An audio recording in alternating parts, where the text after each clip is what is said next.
आज अल्लाह ताला के फजल से नवाज शरीफ पर और अवाम पर जुल्म करने वाला एक एक जालिम चुन चुन कर अपने अंजाम को, इबरतनाक अंजाम को पहुंच रहा है।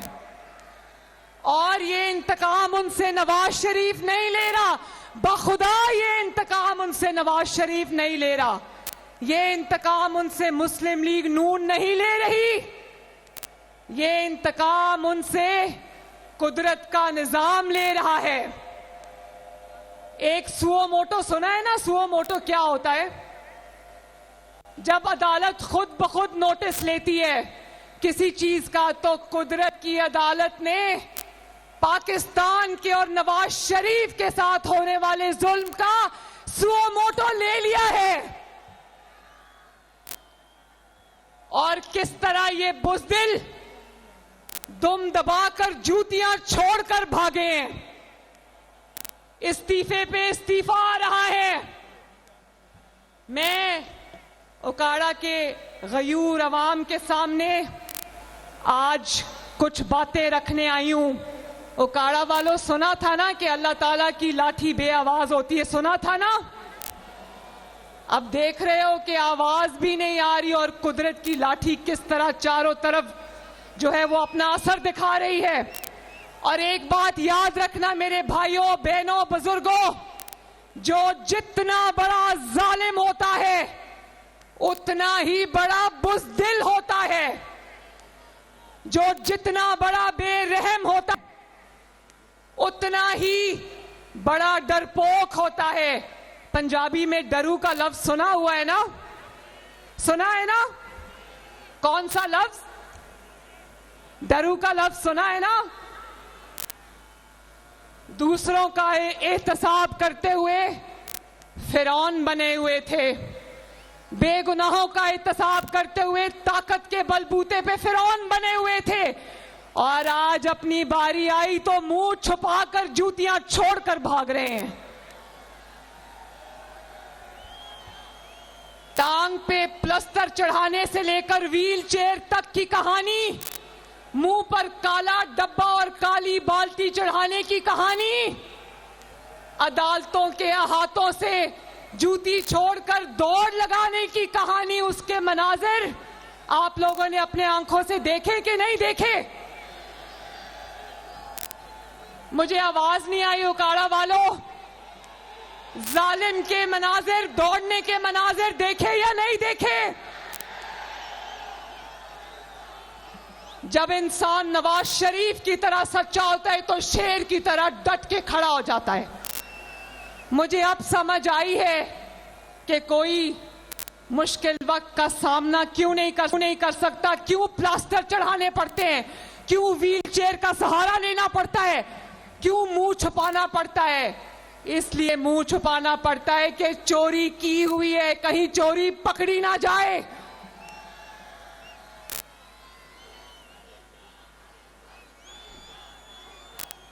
और जोर से बोलो।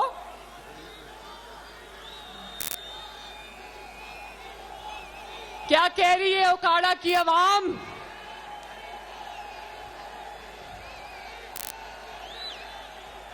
और ऊंचा बोलो, आवाज नहीं आ रही। मोरा शेर ते लावांगे, शेरां नूं जतावांगे, मोरा शेर ते लावांगे। लोगों को चोर चोर कहने वाला अपनी बारी आई तो घड़ी भी नहीं छोड़ी, खाना काबा की तस्वीर वाली घड़ी बेच के पैसे खा गया। लोगों की माओ बहनों बेटियों को जेलों में डाला, बाप के सामने गिरफ्तार किया और सजाए मौत की चक्कियों में फेंका। अपनी बारी आई तो बुज़दिली की दास्ताने रकम करके जिल्लत से फरार हुए, जिल्लत से इज्जत से भी नहीं गए। नवाज शरीफ को 10,000 दिरहम तनख्वाह ना लेने पर जब निकाला था, नवाज शरीफ इज्जत से घर गया था, आपकी ताकत से घर गया था, लेकिन ये जिल्लत से गए हैं। इनके नसीब में वो सब कुछ भी आया और जिल्लत भी आई, क्योंकि खड़ा होकर ये सामना मुश्किल वक्त का नहीं कर सके। बोलो, पाकिस्तान के लीडर ऐसे बुज़दिल होने चाहिए? ओकाड़ा के अवाम का लीडर ऐसा बुज़दिल होना चाहिए? ओकाड़ा वालों, याद रखना, कुदरत का असूल, कुदरत के असूल में गुनाहगार की माफी है। अल्लाह रब्बुल इज्जत बहुत गफूर और रहीम है, माफ करने वाला है। उसके निजाम में गुनाहगार की माफी है, उसके निजाम में जालिम की माफी नहीं है। और इनको आपकी आ लगी है। 2018 से पहले नवाज शरीफ के दौर में आपको सस्ती बिजली मिलती थी या नहीं मिलती थी? सस्ती रोटी मिलती थी या नहीं मिलती थी? सस्ती गैस मिलती थी या नहीं मिलती थी? सस्ता पेट्रोल मिलता था या नहीं मिलता था? सस्ती चीनी मिलती थी या नहीं मिलती थी? जब आपसे इन्होंने साजिश करके नवाज शरीफ से इक्तदार छीना, आपसे सस्ती बिजली, सस्ती गैस, सस्ती रोटी, सस्ती दवाई छीनी, तो फिर इनको आपकी हाय लगी है, आपकी आ लगी है। मजदूर की आ लगी है, घर में जिनके चूल्हे नहीं जलते उनकी आ लगी है इनको। आज इसीलिए इनके साथ जो हो रहा है उसके जिम्मेदार कोई और नहीं, ये खुद है ओकाड़ा वालों। और अभी भी कहते हैं ना कि चोर चोरी से जाता है, हेरा फेरी से नहीं जाता। कल परसों से बड़ा शोर मचा रहे हैं कि हमारा इंतखाबी निशान हमसे वापस ले लिया गया है। सुन रहे हो ना वो शोर? आपसे किसी ने कोई निशान वापस नहीं लिया। कौन सा निशान? तुम कहते हो कि तुम्हारा इंतखाबी निशान बल्ला था। तुम्हारा इंतखाबी निशान बल्ला नहीं था, तुम्हारा इंतखाबी निशान वो डंडा था जो तुमने अपने हाथ में पकड़ा हुआ था। वो डंडा जो तुमने पाकिस्तान की रियासत पर चलाया, पाकिस्तान के अवाम की रोटी पर चलाया। वो डंडा जो जिससे तुमने पाकिस्तान के जो हमारे पुलिस वाले बच्चे हैं, जवान हैं, उनके सर तोड़े, उनकी हड्डियां तोड़ी। तुम्हारे हाथ में बल्ला नहीं था, तुम्हारे हाथ में डंडा था। वो डंडा अब तुम्हारे हाथ से छीन लिया गया है। पूरी कौम ने देखा कि तुमने उस डंडे से शुहदा की यादगारों को तोड़ा। तुमने उस डंडे से कौम की फौजी तंसीबात पर हमले किए। देखा था या नहीं देखा था ओकाड़ा वालों? अब कहो कि तुम्हारा इंतखाबी निशान क्या है?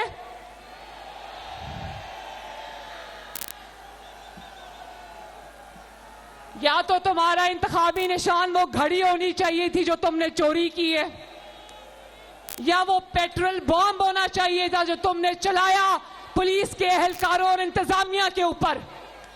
आज कहो, आज हमें कहो कि मेरा इंतखाबी निशान डंडा होना चाहिए या मेरा इंतखाबी निशान पेट्रोल बम होना चाहिए, तो हम इलेक्शन कमीशन को कहते हैं दे दो इनको, ताकि इनको लगे पता कि इनकी असलियत क्या है। शेर को शेर का निशान मिल सकता है, लेकिन एक दहशतगर्द जमात को सियासी जमात का इंतखाबी निशान, वो कहते हैं ना चोर चोरी से जाता है, हेरा फेरी से नहीं आता। तो तुम क्या समझ रहे थे कि तुम इंतखाबी जो तुम्हारे पार्टी के इलेक्शन है, तुम्हारी जमात का जो इंतखाब है, उसमें तुम हेरा फेरी करोगे, जालसाजी करोगे और पतली गली से निकल जाओगे? ये ओकाड़ा के अवाम नहीं होने देंगे। इसको इसका कसूर नहीं है, इसको लाडलेपन की आदत थी। इसको आदत थी कि ये जब उमर अता बंदयाल जैसे बदनाम जमाना चीफ जस्टिस की अदालत में जाता था तो वो कहता था good to see you Imran Khan साहब, आपको मिलकर बहुत खुशी हुई। इसको आदत थी कि आज कैद हुई है, कल बेल भी हो जाए, रिहाई मिल जाए, इसको आदत थी कि मर्सिडीज में बिठाकर इसको अदालत से रुखसत किया जाता था और कहा जाता था इसको रेस्ट हाउस ले जाओ, इसको आराम कराओ। इसको सहूलतकारी की आदत थी। हुन सहूलतकारियां नहीं रहियां, ना वो सहूलतकारी रही ना वो सहूलतकार रहे। अल्लाह ताला ने चुन चुन कर उनको उनके अंजाम तक पहुंचाया, इबरतनाक अंजाम तक पहुंचाया। और मैं इनको कहना चाहती हूं कि अपने वकीलों को समझाओ, अपने वकला को कहो तैयारी करके अदालत जाया करें, क्योंकि अब सास से फोन करवा के फैसले लेने की सहूलत मुयस्सर नहीं है। अब फैसले या आवाम की अदालत करेगी या कानून करेगा, लॉ करेगा।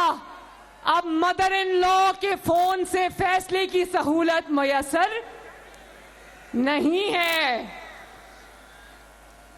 तमाम दुनिया ने काजी फाइज ईसा की अदालत में लाइव देखा कि अदालत जवाब मांगती रही। इनके पास जवाब नहीं था कि अपने इंट्रा पार्टी इलेक्शन में धांधली क्यों की। इन्होंने समझ लिया हर जगह धांधली चल जाएगी। हजारों के हिसाब से उम्मीदवार थे, इतना वोटर नहीं था जितना उम्मीदवार था, और सबके सबको बिला मुकाबला मुंतखब करा लिया। ये कौन सी जमहूरियत में होता है उकाड़ा वालों, जरा मुझे बताओ। और फिर अदालत ने कहा कि सबसे इतनी लंबी लंबी आपने फीस ली है, वो फीस की जरा कोई रसीद दिखा दो। एक जज साहबा ने कहा कि दूसरों से तो रसीदें मांगते हो, अपनी कोई रसीद है तो दिखा दो। कोई रसीद होती तो दिखाते।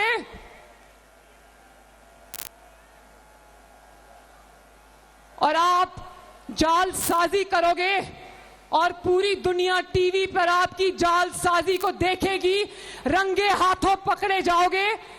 इस्लामाबाद या किसी और शहर की बजाय केपीके के एक छोटे से गांव में अपने इलेक्शन मुनक्किद कराओगे, जाली इलेक्शन, और सोचोगे कि इलेक्शन कमीशन या अदालत आके आपके गले में हाथ डालेगी। 2018 की तरह इन्होंने सोचा होगा आरटीएस का बटन बंद करके धांधली करके इलेक्शन जीत जाएंगे। कहा ना, अब वो सहूलतकारी मुयस्सर नहीं है उकाड़ा वालों। बात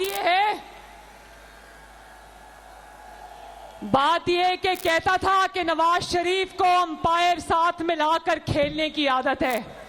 अभी कल परसों मौका मिला तो टीवी पे ये फितना कह रहा था कि नवाज शरीफ को अंपायर साथ मिलाकर खेलने की आदत है। नवाज शरीफ के अंपायर ये मेरे सामने खड़े हैं।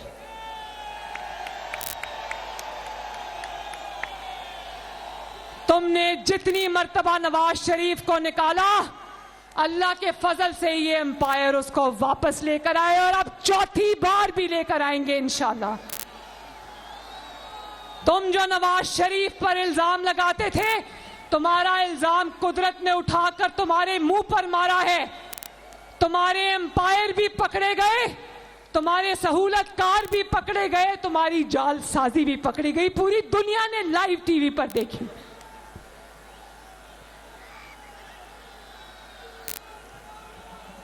और ऐसे लोगों को इबरत का निशान मिलता है, इंतखाबी निशान नहीं मिलता। मेरे भाइयों बुजुर्गों, 8 फरवरी को इलेक्शन आ रहा है। आप लोगों ने नवाज शरीफ को ना सिर्फ वोट देना है, बल्कि नवाज शरीफ को एक मजबूत हुकूमत देनी है। और ये मैं आज बता दूं, उकाड़ा के गयूर अवाम को बताना चाहती हूं, अपनी बहनों को, बेटियों को, माओं को, बुजुर्गों को, बच्चों को बताना चाहती हूं कि अगर कोई पाकिस्तान से मोहब्बत करता है, अपनी सरजमीन से मोहब्बत करता है, इस मिट्टी से मोहब्बत करता है, अपने वतन से मोहब्बत करता है, तो वो नवाज शरीफ के अलावा किसी और को वोट दे ही नहीं सकता।